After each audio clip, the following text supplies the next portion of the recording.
ကဆုတောင်းကြပါစို့ဒီချင်းကိုအမီလေးရှင်ပြန်ထပြောင်းတော်မူသောခမည်းတော်သားတော်တန်ရှင်တော်ဝိတော်ဖျားဒီနေ့ဒီမှာအိုပိတန်စတန်နဲ့နောက်ဆုံးပြောတဲ့ဇဗနာဝတ်ပြုကိုခွေချစ်တော်အဖဖျားကြီးကိုတော့ပင်စင်ပေးတော်ကြောင့်ကျေးဇူးတင်ပါ၏အဖတော်မြတ်စွာဘုရားကြီးကိုတော်ဒီခေါ်တော်မူခြင်းခံရတော်အိုပိတန်စတန်ကိုအဖဖျားကြီးဟာလေလုယာလောကရဲ့ဒုက္ခရောက်တဲ့နေရာမှာခေါ်သွားခြင်းမဟုတ်ပဲထာဝရအင်တော်မှာခေါ်သွားတော့ကြောင့်ကျေးဇူးတော်ချီးမွမ်းပါ၏အဖတော်မြတ်စွာဘုရားကြီးဒီနေ့သဗ္ဗနာနဲ့ဆက်ဆိုင်တော့ဝတ်ပြုကိုယ်ွယ်ခြင်းအစလည်းဆုံးတိုင်ဝိညာဉ်တော်ပါရှိတော်မူရဲ့နှုတ်ကပတ်တော်ခံယူခြင်းအဖဘုရားကြီးနိဒနာဟောပြောခြင်းဆုတောင်းခြင်းချီးမွမ်းခြင်းအရာအားလုံးဒီကကေဘေကိုတော်ရှိပါဘုံတော်သင်ရှားစီတဲ့စီစီပြဖြစ်စီတော်ပါနောက်ဆုံးပြောတဲ့မိနယနာခြင်းဖြင့်ကိုတော်ပါရှိတော်မူလေဒီနေ့တာသမီးရောက်တဲ့အပေါ်မှာအကျိုးရှိသောယေရှုရှင်ဖြစ်စီတော်ပါမိကြောင်းဒီချင်းကိုမိနဲ့အသက်ရှင်တော်မူသောယေရှုရဲ့တော်နာမနဲ့ဆုတောင်းပါသည်ဖထာဝရမြတ်စွာဘုရားသခင်အာမင်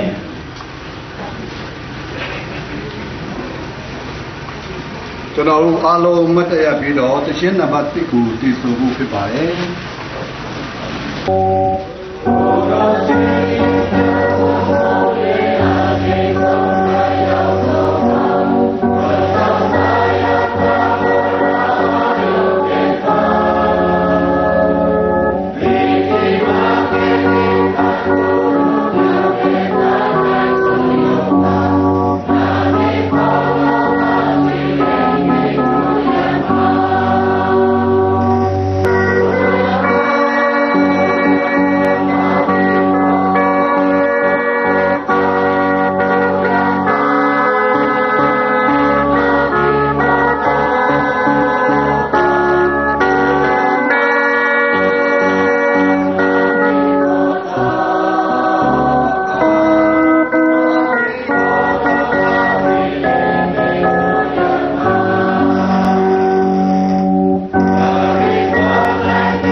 ကြီးဆုံးဖြစ်တဲ့ရဗန်ဒေါက်တာဘုံကျင်းကနေပြီးတော့အခုချိန်မှာချိန်လို့ဖြစ်ပါတယ်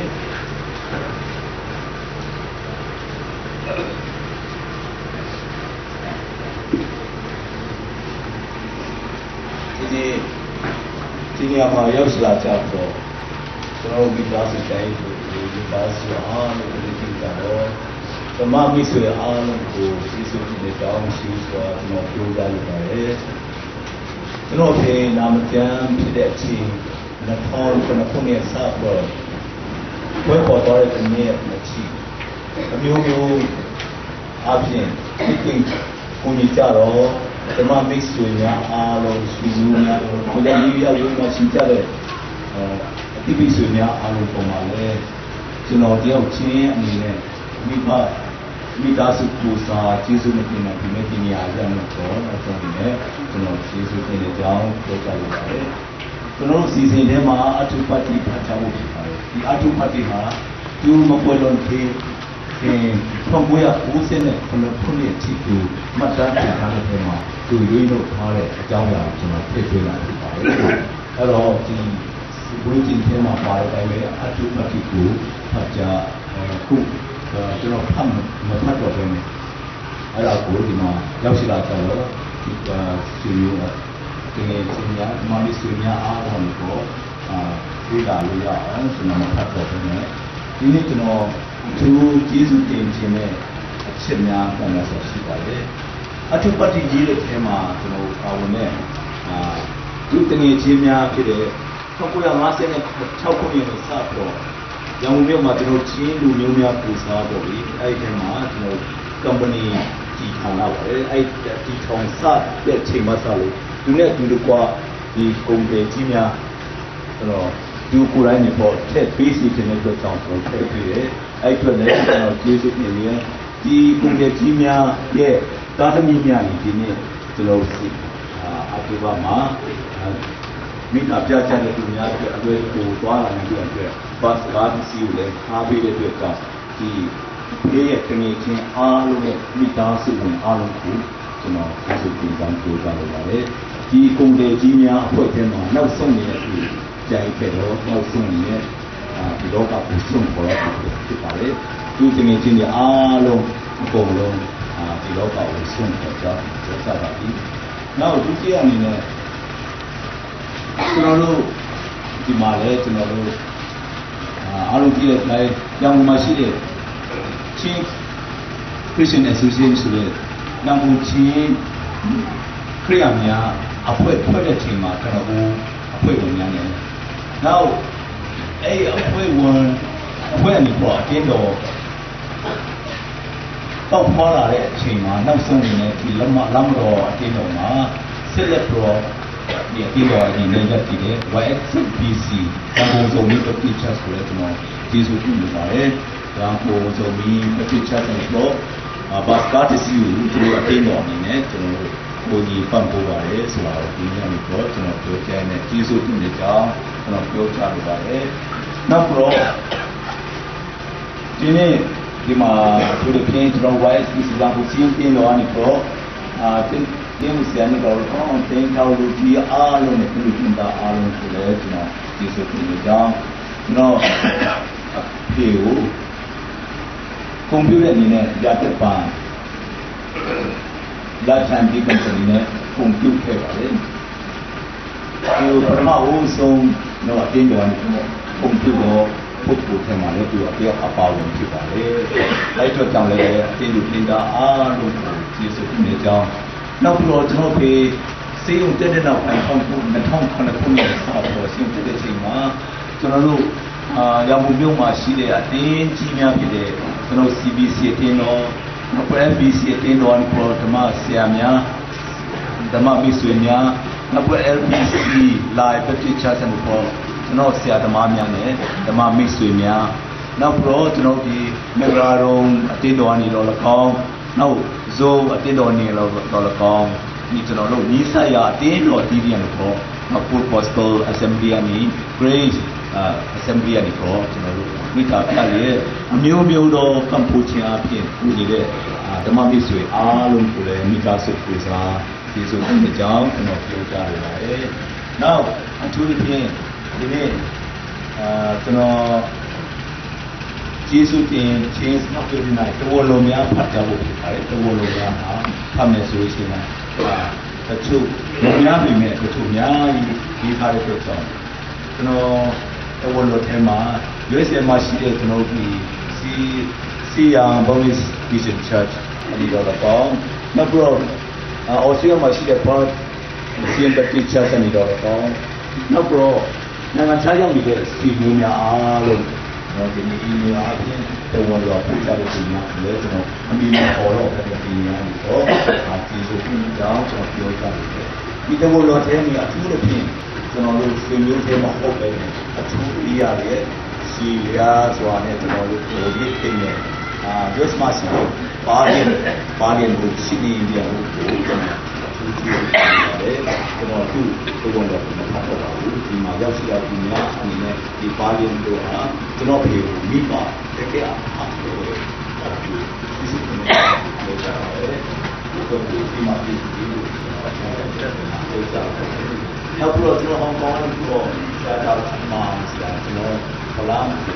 ဓမ္မတစ်ခုမှာကျွန်တော်ဘုရားဆောင်တဲ့ကျွန်တော်တဲ့တူဖြစ်ပါလေဒီကိုယ်တိုင်တော့ကိုတော်ရင်းနေနေရှိရတဲ့ကိုယ်တော်ကိုပို့ပါလေဒီလိုမှဒီလိုမျိုးတာတော့ကျွန်တော်တို့ဒီကြောင်ရုံရှိတဲ့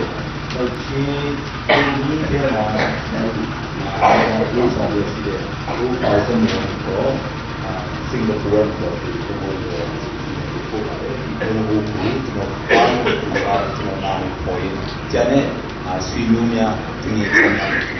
ပေါ်တော့ပါဘူးဒီအားလို့ကိုလည်းဒီမှာကြောက်လာကြတဲ့တိတိကျတော့ဓမ္မမိတ်ဆွေအားလုံးရှိမှကျွန်တော်အမိပေါ်တယ်ကျေးဇူးတင်ကြောင်းပြောကြလို့ပါတယ်နောက်ပြီးတော့ကျွန်တော်တို့ဒီနေ့ဒီမှာကျွန်တော်ဒီနောက်ဆုံးပြောရတဲ့နေ့တို့အနာကျေးစီစဉ်ပြီးသွားတဲ့ချိန်မှာကျွန်တော်ဒီနေ့အိမ်မှာကျွန်တော်အတင်းတော်ရဲ့လုထုံလုပ်နေရတော့လေကျွန်တော်တို့ဒီနေ့ memorial service ကိုအိမ်မှာချက်ချင်းဒီပြန်သွားတဲ့ချိန်မှာပြုလုပ်နေဖြစ်ပါတယ်ဒီညမှာလည်းဒီနေ့ဒီမှာရောက်ရှိလာကြတော့ဓမ္မမိတ်ဆွေအားလုံးဖြစ်နိုင်လို့ရှိရင်အချိန်ပေးနိုင်လို့ရှိရင်ကျွန်တော်တို့နေတဲ့ဒီတိုင်းနေခန့်တဲ့မိမနိုင်အိုးဆိုင်ရက်ကွက်မှာလာရောက်တော့ဒီမိတ္တအာရဖွဲ့ရတဲ့ကျွန်တော်ဒီစီရီထဲမှာလည်းပါဝင်ဖို့ရတယ်ဒီအားလုံးကိုကျေးဇူးတင်ကြောင်းမိသားစုအားလုံးကိုစားဒီလောက်ပဲကျွန်တော်ပြောချင်ပါတယ်ကျေးဇူးတင်ပါတယ်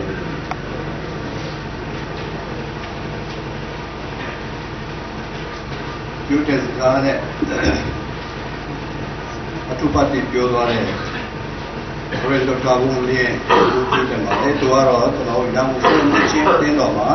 တွဲဘက်ပါစတာအနေနဲ့ဆောင်ရွက်တဲ့အချိန်အဲ့တော့တဲ့အချိန်ဖြစ်ပါတယ်ဆိုတဲ့ကျွန်တော်တို့ပေါ်ပြလိုပါတယ်သူပေါ်ပြတဲ့အထဲမှာတော့သူအားဖြင့်ဒီသမင်္သာနေတို့အကြောင်းအရာတွေပေါ့နော်ကျွန်တော်ပါမိတဲ့ထောင်ရဲ့အကြောင်းဒီသေးစိတ်မပြောပြီးလည်း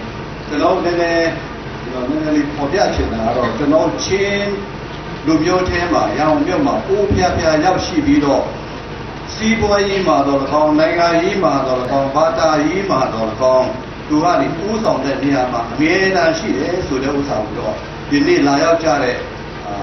ဥပ္ပေကြီးတဲ့ဟာကိုရှိတဲ့ကိုရောက်တိုင်းကိုမှတ်သားဖို့ရတဲ့ခမောင်းပြီးတော့ပေါ်ပြချင်ပါတယ်ယခုချိန်မှာကျွန်တော်ဒီ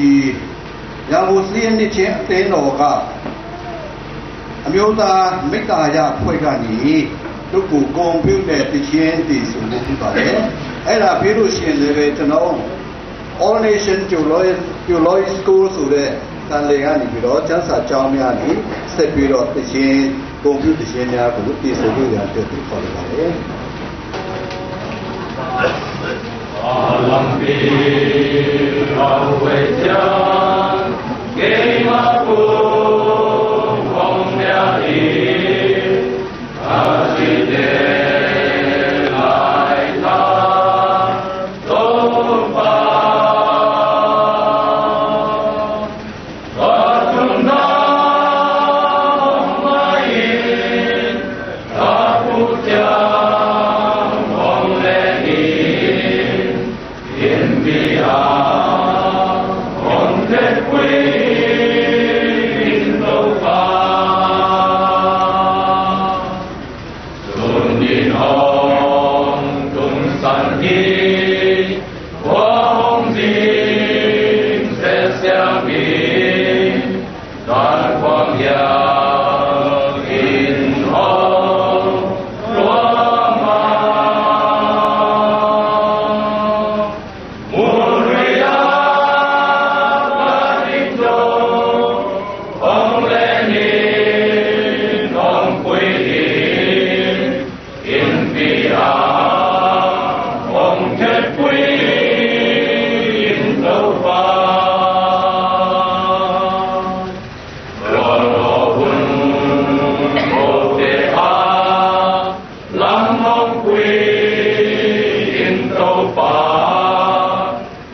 ဝိရိယတတဝါအားလုံးကိုဖန်ဆင်းတော်မူ၍လူသားလုံးတို့ရဲ့သစ္စာခြင်းနဲ့ဒီခြင်းတရားကိုတိုင်ကအုပ်စုတော်မူသောမေတ္တာတော်ရှင်ဖာဖျားသခင်ကိုရောရှင်ဒီကိုရောရှင်ချစ်လက်သူကလည်းကိုရောရှင်ကိုချစ်တော်ပါကြီးဥပ္ပိယတထံအားဤလောက၌ရှိစတဲ့ခနဲ့နှစ်တိုင်းသက်ရှင်လှုပ်ရှားမှုတော်ဆောင်ရွက်ခွင့်ပြုတော်ကြောင်းအထူးကျေးဇူးတင်ပါ၏ဤလောကနဲ့ဆက်ဆိုင်သောဦးခြင်းနာခြင်းသိခြင်းများမရှိတော့တဲ့ကိုတော်ရှင်ရင်ခွင်တော်တို့ကိုတော်ရှင်ဒီသားကြီးအားသိပိုက်တော်ကြောင့်လေကိုတော်ရှင်ကြည့်တော်မူခြင်းဝင်ပါ၏အဖဖျားရှင်ကိုတော်ရှင်သားကြီးဤလောက၌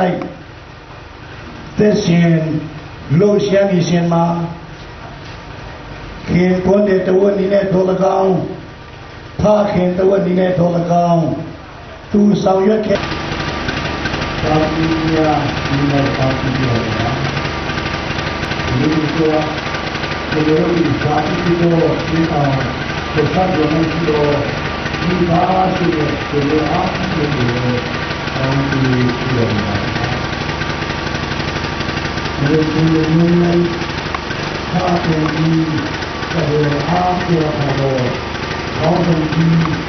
ကျွန်တော်တို့ရဲ့ဒီဘယ်တော့ဒီဘောကြောင့်ဝန်နေဒီတော့ကြပါဘူးဆိုတော့လေဒီဆောရတဲ့ဘာကြီးများဒီထားတဲ့လုံးနာအောင်များ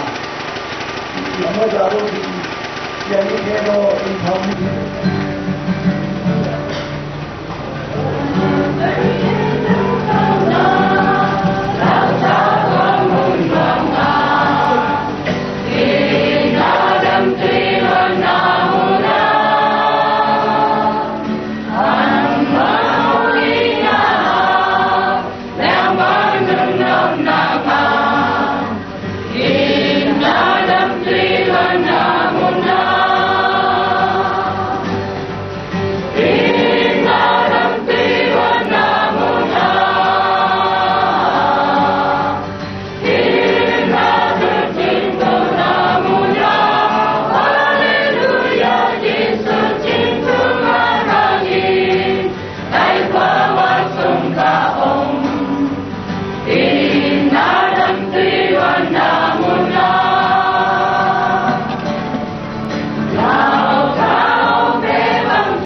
ချင်းတိုင်းများပြားသောဆရာဒီနောက်ကိုတိုက်ရကြသည်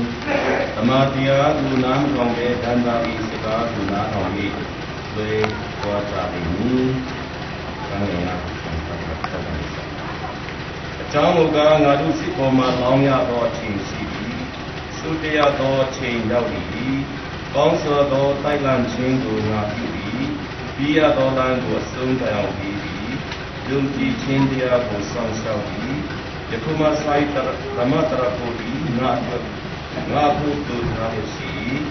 ဒီနည်းနဲ့ကြားတဲ့ဖြစ်အစီရင်တော်သူပြုတော်သခင်ပြားဒီသူတရဖို့ကိုငါတို့အားပြီးတော်မူမည်သူမြတ်မကပေါ်ထွန်းတော်မူခြင်းကိုတောင်းတတော်သူအပေါင်းတို့၌လည်းအားပြီးတော်မူမည်နာရီစပါရအောင်ကျေးဇူးတော်ဆင်ပါသူတော်တဲ့ကားလေးကြည့်တော်ချီးမွမ်းနေသာသမီဒီမိမိဒီတရားမှဒီကုတ်တရားဆုံးပါခြင်းမရှိဘဲနဲ့ဘုရားဆရာကြီးတော့အသက်ရှင်နေထိုင်ခွင့်ပေးတယ်ဆိုတော့ခဏပြောပါတယ်ကြည့်တော်ချီးမွမ်းပါမယ်ဒီကဲပဲဝတ်သားစားကောင်းတဲ့ဒီထောင်သက်65နှစ်ဆိုတာစားပါပါတယ်လို့နောက်သူတို့လည်းမရလဲသူတို့သိတော့မှာ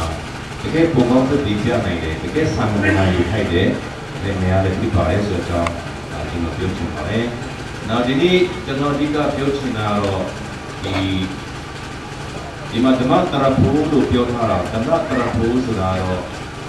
အင်္ဂလိပ်ကျမ်းစာထဲမှာတော့ the crown of righteousness ဖြစ်ပါတယ်။ဖြတ်မှတ်ခြင်းတရဖို့ဖြစ်ပါတယ်။ဒါကြောင့်မလို့ဒီဟာဆိုစီဒီကျမ်းစာထဲမှာ symbol ကနေပြီးတော့ Timothy စီမှာရေးထားတဲ့စာဖြစ်ပါတယ်။ရေးထားလဲဆိုတော့သူတေခါနီးမှာပဲသုတရတော့အချိန်တောက်ပြီဆိုတဲ့အတိုင်းပဲသူတေခါနီးမှာသစာဝင်ရေးတာဖြစ်တယ်။ကောင်းစွာတိုက်မှန်ခြင်းကိုငါပြုပြီးတဲ့။အဲခရိယန်တက်တာဆိုတာတကယ်တိုက်မှန်ခြင်းတော့စစ်ပွဲဖြစ်ပါတယ်။အဲ့မှာ symbol ကလည်းသုံးတရားပေါ်နေတိုက်ခဲ့တယ်နိုင်ခဲ့တယ်သူဤသူဆိုပဲပြီးရတော့နားဆိုတာပြီးပြေပွဲနဲ့တူပါတယ်လို့ symbol ကနေပြီးတော့ပြီးပွဲမှာပြရတဲ့လူတိုင်းကနေပြီးတော့စုမရပါဘူးလို့ ဒီကျူးစားပြီးတော့စီကနဲ့လုပ်တဲ့လူပဲစိုးရတယ်လို့ပြောထားပါတယ်နောက်တိမောသေကိုစင်ဘောတော်စာရေးတဲ့ခါမှာကောင်းသောစစ်သားကဲ့သို့လို့ပြောထားပါတယ်ခုနကဆိုရဲကျွန်တော်တို့ဥပ္ပါပြီးလိုက်တဲ့ခါကျတော့တကယ်ပဲကောင်းသောစစ်သားကဲ့သို့လည်းဖြစ်ပါတယ်အဆုံးတိုင်လည်းပြီးပါတယ်နောက်ဆုံးကြည့်ချင်းတရားကိုလည်းစောင့်ရှောက်တယ်ဆိုတာကျွန်တော်တွေ့ရပါတယ်လို့ဟိုကနေပြီးတော့ခုနဒီဟာရဲ့ဒီမှာစင်ဘောလို့ရေးတဲ့စင်ကြသောဩဝါဒကိုနားမခံပဲဇာတတော်နာရှိတယ်ဆိုတာဒီလေဟိုရေတော့ဒီစေဘူတို့ဘာလို့မှလည်းသူတို့နားမခံနားတွေ့ကြတယ်လို့ပြောပါတယ်အဲတော့သူကနေပြီးတော့နည်းနည်းဟောသာမှားတတ်တယ်နားတွေ့တတ်တယ်ဆိုတာသူကနေပြီးတော့လုံးဝစင်ပါတယ်သူကတတိနဲ့ရှိပါတယ်ဆိုတော့မိမိတမင်ချင်းတိုင်းများပြတော့ဆရာတို့နောက်ကိုလိုက်ကြတယ်လို့ပြောထားပါတယ်အခုဆရာကြီးအများကြီးရှိတယ်အဲ့ထဲမှာလည်းကျွန်တော်တို့ပန်တာတဲ့ဆရာများရှိလို့တကယ်မှားတဲ့ဆရာကြီးလည်းတွေ့ရပါတယ်နောက်တမန်တရားကိုနားမကောင်းတယ်ဒန္တာရီစကားကိုနားဆိုရင်တော့ကြပြီမယ်လို့ပြောထားပါတယ်ဒါကြောင့်လူတရားဒီပြီးတော့တကယ်တမန်တရားဟောရင်တော့လူတရားအိမ်နိုင်အောင်နော်ဒါပေမဲ့တန်တော်လေးပုံပြင်တိုင်းဟောရင်လူတရားဒီပြီးတော့တကယ်လို့ထားခုကြည့်လိုက်ဒီလိုပါပဲကေရင်ချင်းတရားဟောရင်လူတရားသိမကြဘူးပြီးတော့ဘာတောင်းခိုက်လဲဆိုချမ်းသာခြင်းပေါ့နော်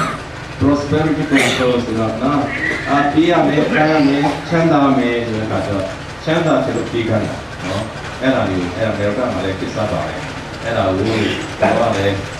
စာဆောင်ထဲမှာကျွန်တော်ဖတ်ပါတယ်သူတစ်ဖြစ်မွတ်စလင်တွေတိတ်သဘောကျတယ်တဲ့အဲ့ခါကျတော့ prophet တွေရတယ်false prophet တွေရတယ်တရားဟောတဲ့ခါကျတော့သူရှိသမျှကိုလှူတာနော်အင်ပါလုံလိုက်တာပေါ့နော်အဲ့ခါကျတော့နောက်ပိုင်းကျတော့သူထင်တယ်လို့လည်းဖြစ်မလာတဲ့ခါကျတော့နောင်တရပြင်တော့အတိုင်းအတာမျိုးကို gospel ကသင်ပေါ်လာလို့ပြောတယ်ပလတိအသိတော်ပါလေသူပြောတယ်ဆိုတော့ another gospel ဆိုအခြားသောဤဝိကိလေးတရားကိုဟောတဲ့လူကျွန်တော်ကိုယ်တိုင်ဖြစ်တဲ့ကြင်ချအမင်္ဂလာခံပါစေတဲ့နော်ကောင်းကင်ဘုရားဒီဆင်းသက်လာပြီးတော့ကောင်းကင်သမန်များကဟောရင်လေကြင်ချအမင်္ဂလာခံပါစေလို့ဒီဘောလို့ပြောထားပါတယ်သူကြောင့်အဲဘုရားဆိုစီအဲ့လိုမျိုးဟောရမှာတားချောက်အဲ့ဒါကြောင့်သူကနေပြီးတော့ဒီလောက်ချောက်ပြီးတော့ဟာလေလုယာဆိုတာတော့မှလုံးဝမချမ်းချင်ဘူးနော်အဲ့ဒါကျတော့လမ်းလေးဒီဒါမဲ့ဝိခေတဲ့တတိလောက်ကနေစပြီးတော့ hallelujah အမြဲတမ်းတော့ပြောတယ် praise the lord hallelujah ဒီကအိမ်မနီရင်လည်းဟောပြောတယ်ညမှာလည်းပြောတယ်ဒီကလာမှာဘိုးစီစီယုံမှာတက်တော့ဘုန်းကြီးတစ်ပါးနဲ့တစ်ခါချင်းမှာကြာသူကညလုံး hallelujah အော်တဲ့ခါလေးဘုန်းကြီးအိတ်လို့မရဘူးအဲ့တော့ပြောင်းတော့ဒီပြီးတော့ပြောင်းတဲ့အကြောင်းပေါ့နော်ကျွန်တော်ပြောချင်ပါတယ်လို့ကျွန်တော်တို့Kumsal process ရှိပါတယ်ဒီ Kumsal process မှာအခုလည်းပြင်အခုဒီအပွားကြီးကိုစားပြီးပြီးတော့မှကေရင်ချင်းနေတာပို့ချပါတယ်အဲ့မှာသူတို့ဒီမှာလည်းဒီနေ့တော့မှနှစ်ခါလောက်လုပ်ခဲ့နောက်ဆုံးလုပ်တဲ့အပတ်မှာဆိုလို့ရှိရင်အပွားကြီးတရားလည်းပါတော့နော်အဲ့အပွားကြီးကနေပြီးတော့သူကလည်းနားသိမကြောက်အဲ့ခါကျအပွားကြီးကလည်းသူ့ထေရမျိုးသူကဒီတော့အိမ်ကရင်းနဲ့လည်းသူကကောင်းကြတယ်ခွေးပြောတယ်ကြားတယ်လုံးဝမှန်လို့ဆိုတာသိရတယ်အဲတော့ကနေပြီးတော့အကုန်လုံးပြန်ပြောတာသူဖဲနေရနေပြီးတော့သူပြောတဲ့ညပန်းတယ်မှန်တဲ့ဟာလည်းပြောတာအဲဒါကျွန်တော်သိဝမ်းသာတယ်ဟာတော့သဘောပေါက်ပြီဒီလက်ခါပြီးတော့နော်ကျွန်တော်လည်းအဲဒီချိန်ကနေစပြီးတော့သူအတွက်လည်းစိတ်ချရတဲ့အစိတ်ကိုရောက်ဖြစ်ပါလေဆိုတော့ဒါကြောင့်မလို့သူကဒီအရင်ကလုံးဝမကြားချင်တဲ့ဟာလေရဆိုရင်ကျွန်တော်သိတော့ပြန်မှာအများဆုံးသူနည်းလိုက်တရားတစ်ဖြစ်စီရင်တော်သူတည်ဟူသောသခင်များဒီသူတရဖို့ကိုငါတို့အပ်ပြီးတော်မူ၏သူများမကပေါ်ထွန်းတော်မူခြင်းကိုတောင်းတတော်သူအပေါင်းတို့၌လည်းအပ်ပြီးတော်မူ၏အဲ့မှာဓမ္မတရဖို့ဆိုတာကတော့ the crown of righteousness ပြီးတဲ့တိုင်းနဲ့ဒီလိုဖြောင့်မတ်ခြင်းတရဖို့ပါတယ်လို့အဲ့ဖြောင့်မတ်ခြင်းတဲ့ပတ်သက်ကျွန်တော်thesis ကလည်းဖြောင့်မတ်ခြင်းကျွန်တော်ရေးထားအဲ့တော့ကျွန်တော်ကလေးလာလေးဝမ်းသာလေးဖြစ်တယ်ကျွန်တော်တို့နေရာထဲမှာဖြောင့်မတ်ခြင်းကျွန်တော်ဟောတယ် အဲမှာကျွန်တော်လေ့လာရတဲ့လောက်ဆိုဖြတ်မှတ်ခြင်းဆိုတာ၃မျိုးလောက်ရှိတော့နော်အခုကတော့ကိုယ်ပိုင်ဖြတ်မှတ်ခြင်းပေါ့နော် personal righteousness ဖြစ်ပါတယ်self righteousness လို့ခေါ်ပါတယ်အဲကိုယ်ပိုင်ဖြတ်မှတ်ခြင်းဆိုတာ Pharisee တွေပေါ့နော်ဟိုမှာဒီမှာတော့မှာစုထောင်းတဲ့Pharisee ကနေပြီးတော့ကောင်းကင်မော်တီပြီးတော့မှငါဟာတဲ့စေဖို့တူမှန်ထည့်ပါပဲတပတ်မှာနေ့ရက်စာဆောင်စုထောင်းတယ်ဒီနေ့တော့များကိုလိုက်ဆောက်တယ်ဟိုမှာစုတောင်းနေတဲ့အဖွင့်ခံခဲ့လို့မှာမဟုတ်ဘူးသူများသားမရလည်းမဖြစ်စီပါဘူးသူများဥစ္စာကိုလည်းမလုပ်မယူပါဘူးဆိုပြီးတော့ကျေးဇူးကိုချီးမွမ်းတယ်နောက်အဲ့ဒါ self righteousness တို့ personal righteousness ဖြစ်ပါတယ်အဲ့ဒါကြတော့ကောင်းကင်နိုင်ငံမရဘူးဒီလောကဖြစ်တော့ကောင်းပါတယ် now imputed ဆိုတာ imputed righteousness ကိုပြောချင် imputed righteousness ကြတော့ကျွန်တော်ကိုယ်ပိုင်နိုင်ကဖြတ်မှတ်တာမဟုတ်ဘူးเนาะAbraham believed in God and it was imputed unto him for righteousness လို့ပြောတာAbraham ကယုံကြည်တယ်เนาะ Abraham ဖြစ်ဆိုလို့ရှိရင်ကျေးဇူးတော်ကာလမဟုတ်ဘူးเนาะဂတိတော်ကာလ